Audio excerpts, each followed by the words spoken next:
Hello everyone, मैं सौरभ दिल्लीवाल आप सबका स्वागत करता हूं हमारे यूट्यूब चैनल पर, जहां हम लोग भारत का इतिहास कवर कर रहे हैं। ठीक है, और भारत के इतिहास में अभी क्या पढ़ रहे थे? आद्य ऐतिहासिक काल। ठीक है, क्या पढ़ रहे हैं? आद्य ऐतिहासिक काल, सिंधु घाटी सभ्यता हम लोग समाप्त कर चुके थे। पिछली क्लास में हमने पढ़ा है क्या? आद्य ऐतिहासिक काल के दूसरे पार्ट वैदिक सभ्यता के बारे में। ठीक है, वैदिक सभ्यता को पुनः दो भागों में विभाजित किया गया है। कौन कौन से हैं? ऋग वैदिक काल और उत्तर वैदिक काल। ठीक है, ऋग वैदिक काल के बारे में हम पढ़ चुके हैं। ठीक है, स्टार्ट करते हैं आज क्या? उत्तर वैदिक काल। डालिए हेडिंग उत्तर वैदिक काल। उत्तर वैदिक काल क्या है? जिस काल खंड में क्या अन्य तीन वेदों की, मतलब ऋग वेद को छोड़कर अन्य तीनों वेदों की रचना हुई, उसी के हम लोग क्या बोले हैं? उत्तर वैदिक काल बोले हैं। ठीक है, ऋग वेद को छोड़कर अन्य तीन वेदों की रचना जिस काल खंड में हुई है, उसी को हम लोग क्या बोले हैं? उत्तर वैदिक काल बोले हैं। कौन कौन से तीन वेद हैं? सामवेद, यजुर्वेद और अथर्ववेद। ठीक है, टोटल 4 वेद हैं: ऋग्वेद, यजुर्वेद, सामवेद, अथर्ववेद। ठीक है, ऋग्वेद, सामवेद और यजुर्वेद। ठीक है, ऋग्वेद, सामवेद और यजुर्वेद, इन तीनों को बोलते हैं क्या? वेद त्रयी। क्या बोला गया है? वेद त्रयी। क्वेश्चन आएगा वेद त्रयी में। वेद त्रयी में कौन सा वेद शामिल नहीं है? ध्यान देना, अथर्ववेद। अथर्ववेद को इस वेद त्रयी से बाहर रखा गया है। अथर्ववेद क्या है? इस वेद त्रयी का हिस्सा नहीं है। ऋग्वेद, सामवेद और यजुर्वेद क्या है? वेद त्रयी में 3 वेद रखे गए हैं। ठीक है, डालिए हेडिंग सामवेद। डालिए हेडिंग सामवेद, देखते हैं इनके बारे में। उत्तर वैदिक काल डालिए हेडिंग, उसके अंदर सब हेडिंग क्या है हमारा? सामवेद। ठीक है, एक क्वेश्चन आया यूपीएससी में, निम्न में से कौन सा वेद, निम्न में से किस वेद का संकलन ऋग्वेद पर आधारित है? निम्न में से किस वेद का संकलन ऋग्वेद पर आधारित है? ध्यान देना, सामवेद का, सामवेद जो है उसका संकलन ऋग्वेद पर आधारित है। सामवेद का संकलन क्या है? ऋग्वेद पर आधारित है।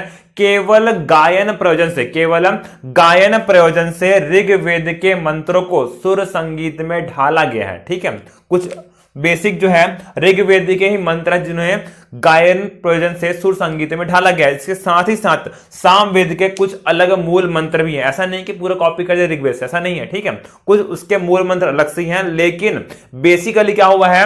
ऋग्वेद के बहुत सारे मंत्रों को गायन प्रयोजन से सुर संगीत में ढाला गया है और संकलित कहा गया है? इसे सामवेद में संकलित किया गया है। ठीक है, ये बात आपको याद रखनी है। ठीक है, हमने पढ़ा है क्या? ऋग्वेद पढ़ने वाले को हम लोग क्या बोलते हैं? होत्री या होता कहते हैं। हम पढ़े कल। ठीक है, ऋग्वेद का अध्ययन करने वाले को या ऋग्वेद के पुरोहित को या ऋग्वेद पढ़ने वाले को हम क्या बोलते हैं? होत्री या होता कहते थे। ठीक, कहते हैं। वैसे ही सामवेद का अध्ययन करने वाले को क्या बोला जाता है? उद्गाता कहा जाता है। सामवेद का अध्ययन करने वाले पुरोहित को या व्यक्ति को क्या बोलते हैं? उद्गाता कहते हैं। सामवेद आपको 2 मार्क्स में लिख के लाना है। ठीक है, अब आते हैं अगले वेद यजुर्वेद के बारे में। ठीक है, यजुर्वेद मतलब क्या है? यह यज्ञ से संबंधित वेद है। यह यज्ञ से संबंधित वेद है, जहां यज्ञ एवं कर्म कांड के बारे में बताया गया है। इस वेद में यज्ञ एवं कर्म कांड के बारे में बताया गया है। कौन सा वेद है वो? यजुर्वेद, जहां यज्ञ एवं कर्म कांड के बारे में बताया गया है। अब एक क्वेश्चन और बहुत ही महत्वपूर्ण है। क्वेश्चन पूछा गया है यूपी पीसीएस में। ठीक है, कि निम्न में से कौन सा वेद गद्य एवं पद्य दोनों शैलियों में लिखा गया है? निम्न में से कौन सा वेद गद्य एवं पद्य दोनों में लिखा गया है? ध्यान देना, यजुर्वेद ही है जो गद्य और पद्य दोनों में ही लिखा गया है। यजुर्वेद क्या है? गद्य एवं पद्य दोनों में ही लिखा गया है। गद्य मतलब क्या होता है? जो पैराग्राफ टाइप होता है ना, पैराग्राफ हम लोग पढ़ते हैं, गद्यांश बोलते हैं इसको, वो गद्य है। पद्य मतलब क्या है? पोयम टाइप का। ठीक है, पोयम है, राइम, इसको हम लोग क्या बोलते हैं? पद्य बोलते हैं। तो यह गद्य और पद्य दोनों शैलियों में लिखा गया है। ठीक है, यजुर्वेद का अध्ययन करने वाले व्यक्ति को या पुरोहित को हम लोग क्या बोलते हैं? अघूर्य। क्या बोलते हैं? अघूर्य कहा गया है। ठीक है, फिर से रिपीट करो मैं। ऋग्वेद का अध्ययन करने वाले व्यक्ति को हम लोग क्या बोलते हैं? होत्री या होता कहते हैं। वैसे ही सामवेद का अध्ययन करने वाले व्यक्ति क्या बोले हैं? उद्गाता बोले हैं। और यजुर्वेद का अध्ययन करने वाले व्यक्ति को क्या बोला गया है? अघूर्य बोला गया। क्या बोला गया है? अघूर्य। अब यह एक बहुत ही और महत्वपूर्ण क्वेश्चन बोलना चाहिए। यजुर्वेद के 2 हिस्से हैं। यजुर्वेद के 2 हिस्से हैं। पहला कौन सा है? कृष्ण यजुर्वेद। दूसरा क्या है? शुक्ल यजुर्वेद। ठीक है, पहला कौन सा है? कृष्ण यजुर्वेद। दूसरा क्या है?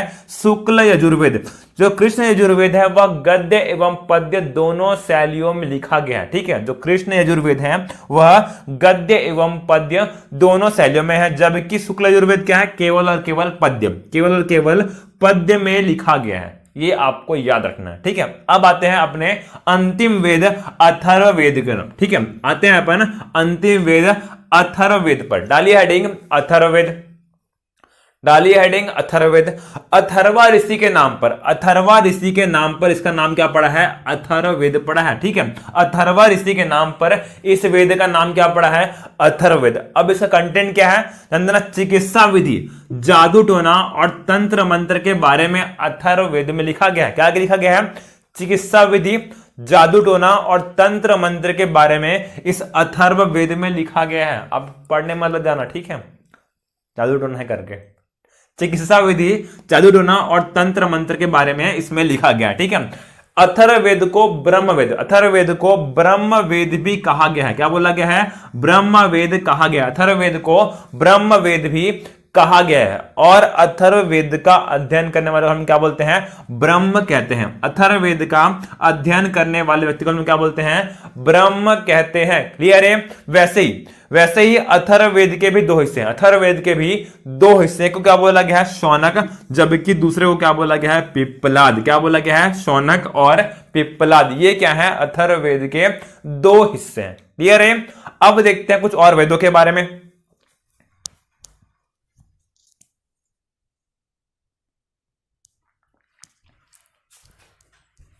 देखते हैं हम अगले टॉपिक वेदों के भाग के बारे में। डालिए हेडिंग वेदों के भाग, ठीक है। ये क्वेश्चन प्री में भी पूछ सकता है, ठीक है। जो हम लोग फैक्ट पढ़ने वाले प्री में और मेंस में तो कई बार पूछ भी चुका है कि वेदों के कितने भाग हैं, कौन कौन से भाग हैं, और इन भागों के बारे में इंडिविजुअली भी 2 मार्क्स में पूछ चुका है। इसीलिए मोस्ट इंपोर्टेंट डाल लेना, ठीक है। वेदों के भाग, डालिए हेडिंग वेदों के भाग। ध्यान देना, वेदों को 4 भागों में डिवाइड किया गया है। वेदों को 4 भागों में डिवाइड किया गया है, प्रत्येक वेद को, ठीक है। 4 पार्ट कौन कौन से हैं?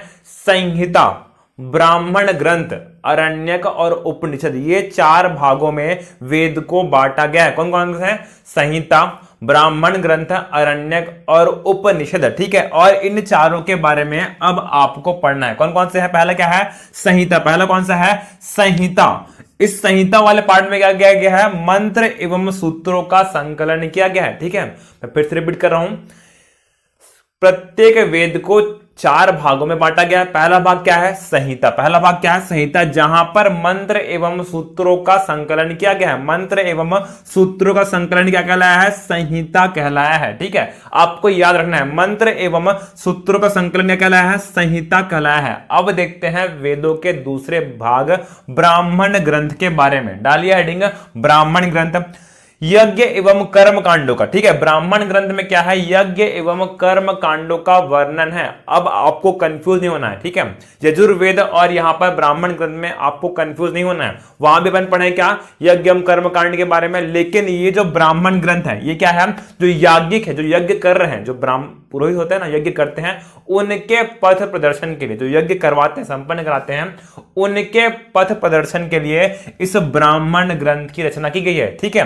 क्या बोल रहा हूं मैं? यज्ञ एवं कर्म कांड का विवरण है और याज्ञिकों के पथ प्रदर्शन के लिए ब्राह्मण ग्रंथ की रचना की गई है। जो यज्ञ संपन्न करा रहे हैं उसको हम क्या बोले हैं? याज्ञिक बोलते हैं। और उनके ही पथ प्रदर्शन के लिए कि मंत्र क्या पढ़ने हैं, कौन कौन सी सामग्री चाहिए, इसके लिए ब्राह्मण ग्रंथ की रचना की गई है। उसी को हम लोग क्या बोले हैं? ब्राह्मण ग्रंथ बोले हैं। अब एक महत्वपूर्ण नोट क्या है, ठीक है, पूछता है कि सबसे प्राचीन ब्राह्मण ग्रंथ क्या है?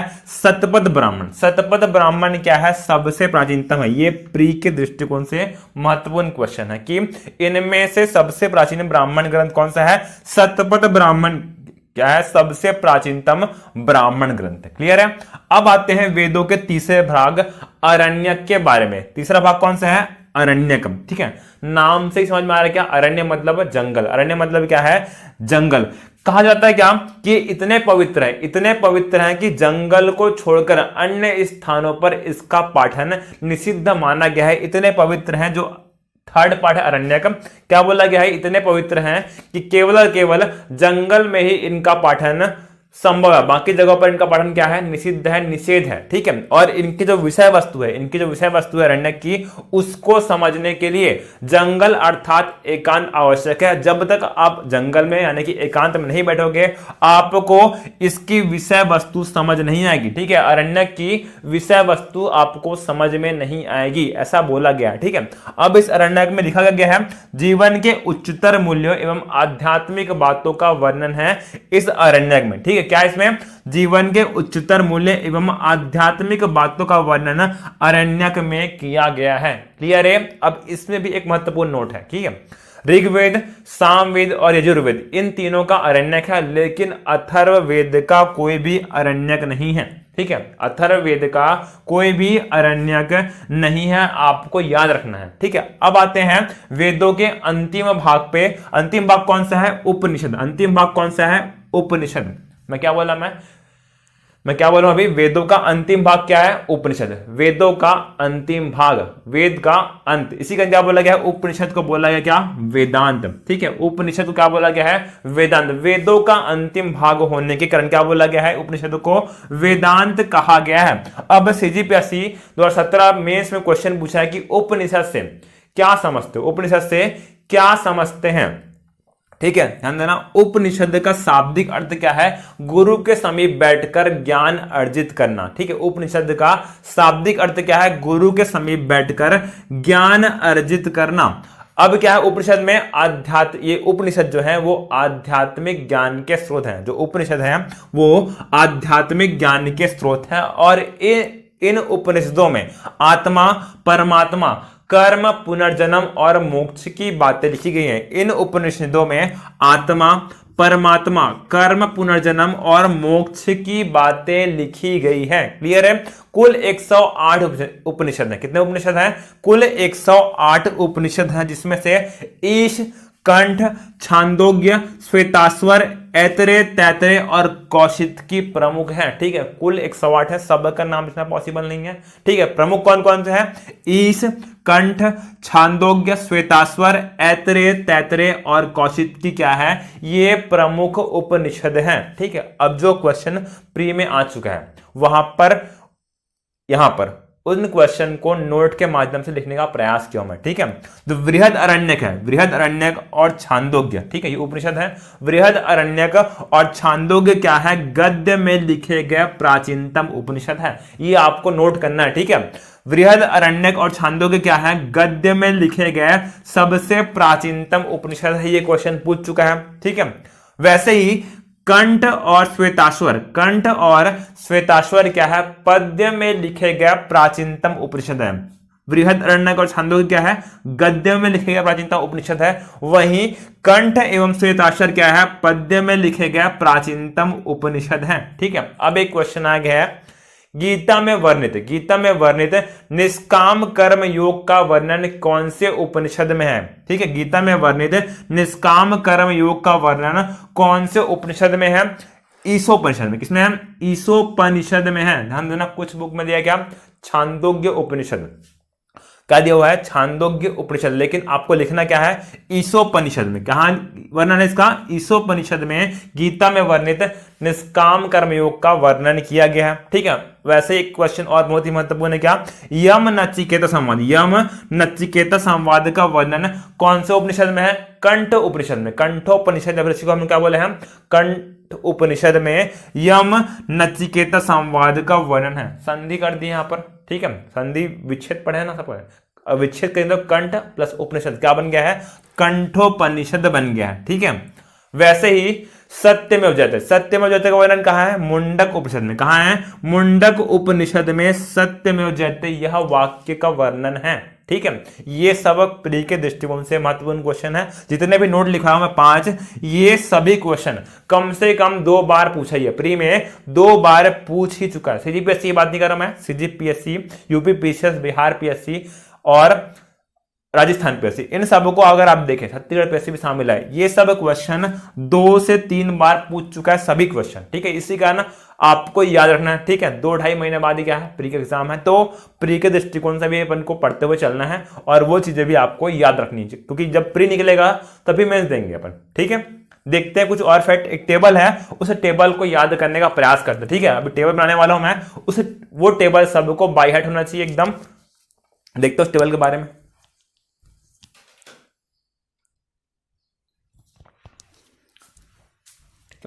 चारों वेदों से संबंधित एक टेबल है जो आपको याद रखना है, ठीक है। ये टेबल सबको बाय हार्ट होना चाहिए, क्योंकि इस टेबल से क्वेश्चन पूछता ही है, ठीक है। स्टार्ट करते हैं बिना टाइम वेस्ट किए हमारा ऋग्वेद, ठीक है। स्टार्ट करते हैं ऋग्वेद के बारे में, ठीक है। ऋग्वेद का विषय क्या है, मंत्र एवं स्तुति। विषय क्या है, मंत्र एवं स्तुति, ठीक है। ऋग्वेद को पुरोहित हम लोग क्या बोलते हैं, होत्री या फिर होता, ठीक है। कम से कम 4 से 5 बार रिपीट कर चुका मैं कि ऋग्वेद का अध्ययन करने वाले को या ऋग्वेद के पुरोहित को हम लोग क्या बोलते हैं, होत्री या होता कहते हैं। होत्री या होता ऋग्वेद के अध्ययन करने वाले को कहा जाता है, ठीक है। अब ऋग्वेद का ब्राह्मण ग्रंथ, ये आपको याद करना है। ऋग्वेद का ब्राह्मण ग्रंथ क्या है, ऐतरेय एवं कौशितकी। ऐतरेय एवं कौशितकी क्या है, ऋग्वेद का ब्राह्मण ग्रंथ है। क्या है, ऐतरेय और कौशितकी, ठीक है। अगला पॉइंट क्या है, ऋग्वेद का उपवेद। ऋग्वेद का उपवेद क्या है, आयुर्वेद। ऋग्वेद का उपवेद क्या है, आयुर्वेद। और इस उपवेद के, आयुर्वेद जो उपवेद है, उस उपवेद के प्रवर्तक कौन है, भगवान धन्वंतरी जी। कौन है, भगवान धन्वंतरी जी को क्या माना गया है, इस आयुर्वेद का प्रवर्तक माना गया है। क्लियर है, ये आपको याद होना चाहिए। पहला पॉइंट क्या था, विषय क्या है, पुरोहित क्या है या फिर अध्ययन करने वाले को हम क्या कहते हैं, ब्राह्मण ग्रंथ क्या है, और इस वेद का उपवेद क्या है, और उपवेद के प्रवर्तक कौन है, ये आपको याद होना चाहिए हर वेद के लिए। आते हैं अब अपन दूसरे वेद सामवेद के बारे में। इसका विषय क्या है, संगीत। संगीत क्या है, सामवेद का विषय है। सामवेद का अध्ययन करने वाले को या फिर सामवेद के पुरोहित को हम क्या बोलते हैं, उद्गाता। क्या बोलते हैं, उद्गाता कहते हैं। वैसे ही सामवेद का ब्राह्मण ग्रंथ क्या है, पंचविश और षटविश। क्या नाम है, पंचविश और षटविश क्या है, सामवेद का ब्राह्मण ग्रंथ है, पंचविश और षटविश। और सामवेद का उपवेद क्या है, गंधर्ववेद। सामवेद का उपवेद क्या है, गंधर्ववेद। और इस गंधर्ववेद के प्रवर्तक कौन है, नारद जी। कौन है, नारद जी, नारायण नारायण, ठीक है। ये नारद जी क्या है, इस गंधर्व वेद के प्रवर्तक है, जो कि सामवेद का उपवेद है। क्लियर है। वैसे ही आते हैं थर्ड वेद पर। थर्ड वेद कौन सा हमारा, यजुर्वेद। विषय क्या है इसका, यज्ञ एवं कर्मकांड। विषय क्या है इसका, यज्ञ एवं कर्मकांड। यजुर्वेद का अध्ययन करने वाले व्यक्ति को या फिर यजुर्वेद का अध्ययन करने वाले पुरोहित को हम लोग क्या बोलते हैं, अघोरी। क्या बोला गया है, अघोरी कहा गया है, ठीक है। यजुर्वेद का ब्राह्मण ग्रंथ क्या है, शतपथ शुक्ल और तैतरेय कृष्ण। शतपथ शुक्ल और तैतरेय कृष्ण क्या है, यजुर्वेद का ब्राह्मण ग्रंथ है, ठीक है। एक बार में किसी को भी याद नहीं होता है, लेकिन जैसे ही आप लोग 4 से 5 बार पढ़ेंगे ये सब आपको याद हो जाएगा और एग्जाम में क्वेश्चन दिखते ही, ऑप्शन दिखते ही आपसे आंसर बनेगा, ठीक है। यजुर्वेद का ब्राह्मण ग्रंथ क्या है, शतपथ शुक्ल और तैतरेय कृष्ण। वैसे ही यजुर्वेद का उपवेद क्या है, धनुर्वेद। यजुर्वेद का उपवेद क्या है, धनुर्वेद। और इस धनुर्वेद के प्रवर्तक माने गए हैं कौन, विश्वामित्र जी। कौन माने गए हैं, विश्वामित्र जी को इस धनुर्वेद का प्रवर्तक माना गया है, जो क्या है, यजुर्वेद का उपवेद है। धनुर्वेद क्या है, यजुर्वेद का उपवेद है। आते हैं हमारे अंतिम वेद अथर्ववेद की ओर। अंतिम वेद कौन सा है, अथर्ववेद। विषय क्या है इसका, जादू टोना। जादू टोना क्या इसका विषय है, अथर्ववेद का विषय है।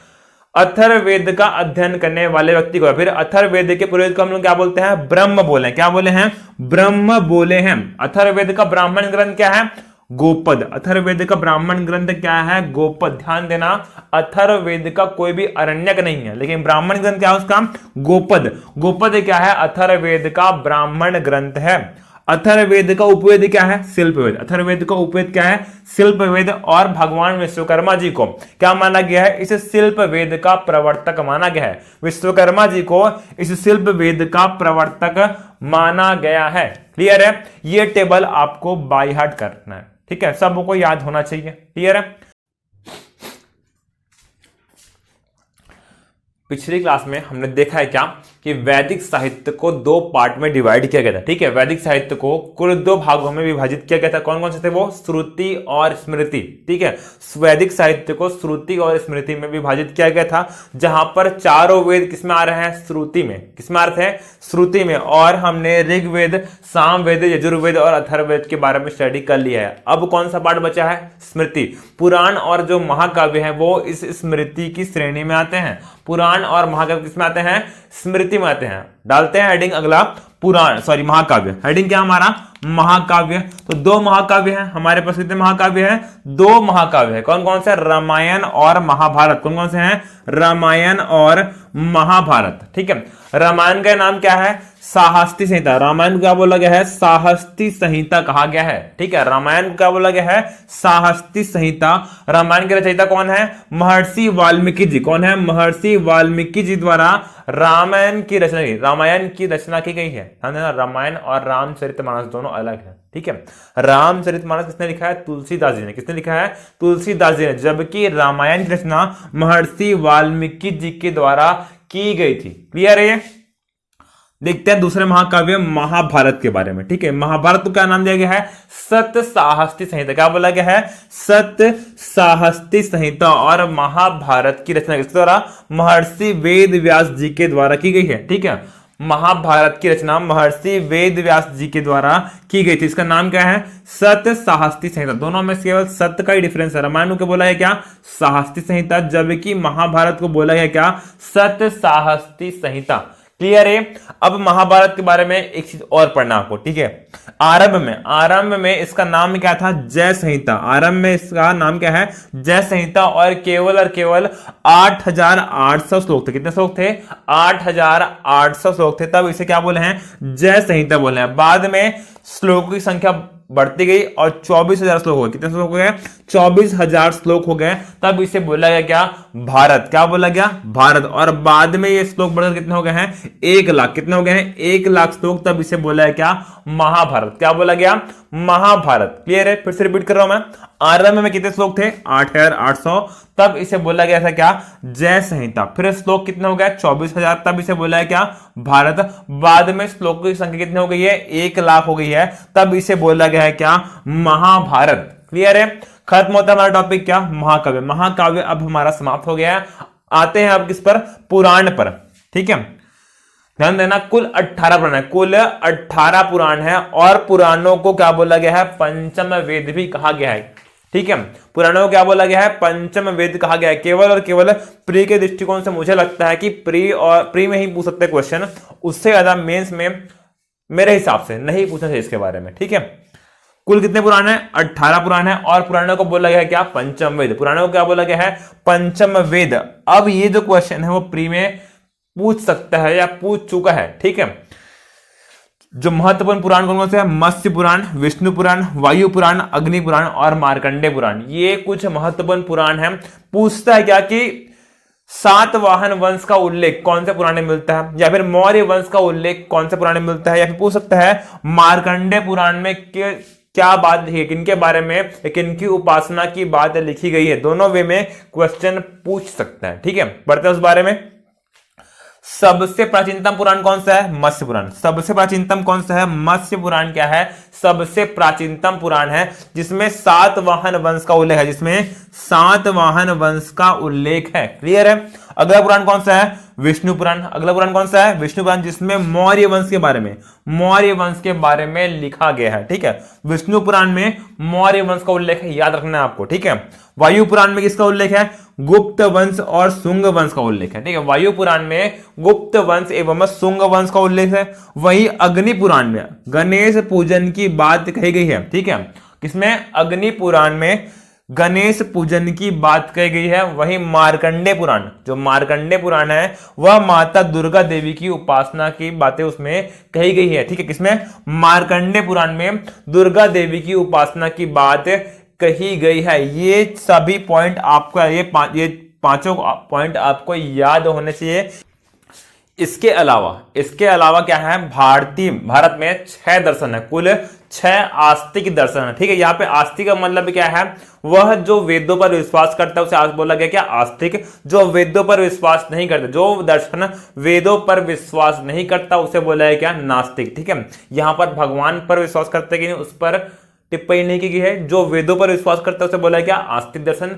जो वेदों पर विश्वास नहीं करता उस दर्शन को बोला है क्या, नास्तिक दर्शन। तो भारत में कुल 6 आस्तिक दर्शन है, जिन्हें क्या बोला गया है, षड दर्शन। जिन्हें क्या बोला गया है, षड दर्शन कहा गया है। ठीक है, प्री में क्वेश्चन पूछता है कि कौन से दर्शन के प्रतिपादक कौन है। ठीक है, पूछेगा क्वेश्चन सांख्य दर्शन के प्रतिपादक कौन है, या फिर पूछ सकता है वैशेषिक दर्शन के प्रतिपादक कौन है, या फिर क्वेश्चन पूछ सकता है कि षड दर्शन में से कौन सा दर्शन शामिल नहीं है। ठीक है, इसके बारे में क्वेश्चन प्री में पूछ सकते हैं, और आप लोग मेंस में तो पढ़ने वाले हो दर्शन डिटेल में। ठीक है, तो वो डिटेल में जब पढ़ोगे आप लोग तो वहां से भी आजकल क्वेश्चन आने वाला है। ठीक है, लेकिन अभी इतिहास के दृष्टिकोण से केवल और केवल मैं नाम पढ़ाऊंगा। ठीक है, वरना दर्शन नहीं खत्म करना पड़ जाएगा। ठीक है, वो मेरा हिस्सा नहीं है, वो दर्शन वाला सर पढ़ाएंगे उसके बारे में। ठीक है, देखते हैं कौन दर्शन है। कुल 6 दर्शन है, कुल षड दर्शन में कितने दर्शन है, 6 दर्शन है। जहां पर पहला कौन सा है, सांख्य दर्शन। पहला कौन सा है, सांख्य दर्शन। और सांख्य दर्शन के प्रतिपादक कौन है, कपिल जी। कपिल मुनि जी क्या है, सांख्य दर्शन के प्रतिपादक हैं। दूसरा दर्शन कौन सा है, योग दर्शन। दूसरा दर्शन कौन सा है, योग। और योग दर्शन के प्रतिपादक कौन है, महर्षि पतंजलि जी। कौन है, महर्षि पतंजलि जी। वैसे ही थर्ड दर्शन कौन सा है, न्याय दर्शन। उसके प्रतिपादक कौन है, महर्षि गौतम जी। महर्षि गौतम जी क्या है, न्याय दर्शन के प्रतिपादक हैं। वैसे अगला कौन सा है, वैशेषिक दर्शन। अगला कौन सा है, वैशेषिक दर्शन, जिसके प्रतिपादक कौन है, महर्षि कनाद जी। कौन है, महर्षि कनाद जी। क्लियर है। अगला दर्शन कौन सा है, पूर्व मीमांसा। अगला दर्शन कौन सा है, पूर्व मीमांसा। प्रतिपादक कौन है, जैमिनी जी। कौन है, जैमिनी जी। अब होल्ड कीजिए। ठीक है, अगर क्वेश्चन पूछ रहा है पूर्व मीमांसा के प्रतिपादक कौन है, तब क्या आएगा, महर्षि जैमिनी। अगर एग्जाम में पूछा है क्या, मीमांसा दर्शन के प्रतिपादक, तो भी आपका आंसर जैमिनी ही आएगा। अगर सिर्फ वहां पे क्या लिखा है, मीमांसा, ना पूर्व लिखा है ना उत्तर लिखा है, क्या लिखा है, केवल मीमांसा दर्शन, तब उसके प्रतिपादक कौन आएंगे, महर्षि जैमिनी जी। ठीक है, क्यों बताऊंगा मैं। ठीक है, अभी लास्ट में क्या पढ़ना है, उत्तर मीमांसा। उत्तर मीमांसा इसी को बोला गया वेदांत दर्शन। क्या बोला गया, उत्तर मीमांसा, या फिर बोला गया है वेदांत दर्शन। प्रतिपादक कौन है, महर्षि बदरायन जी। कौन है, महर्षि बदरायन जी क्या है, इसके प्रतिपादक हैं। वेदांत दर्शन के प्रतिपादक कौन है, महर्षि बदरायन जी। क्लियर है। जो मीमांसा अगर पूछ रहा है पूर्व मीमांसा, तब आंसर क्या आएगा, जैमिनी जी। अगर पूछ रहा है सिर्फ मीमांसा, तो भी आंसर जैमिनी आएगा। अगर स्पेसिफाई किया है उत्तर मीमांसा के प्रतिपादक कौन है, तभी आएगा आंसर बदरायन। मोस्टली क्या होता है, हमेशा पूछता है वेदांत दर्शन। क्या बोलता है, वेदांत दर्शन के प्रतिपादक कौन है, तब आएगा आंसर बदरायन। अभी तक उत्तर मीमांसा से करके नहीं पूछा है। ठीक है, लेकिन आपको ये चीजें याद रखनी है। वैदिक साहित्य अब आपका समाप्त होता है। ठीक है, अगली क्लास में हम पढ़ेंगे इसके बारे में, जैन एवं बौद्ध धर्म के बारे में। ठीक है, थैंक यू क्लास।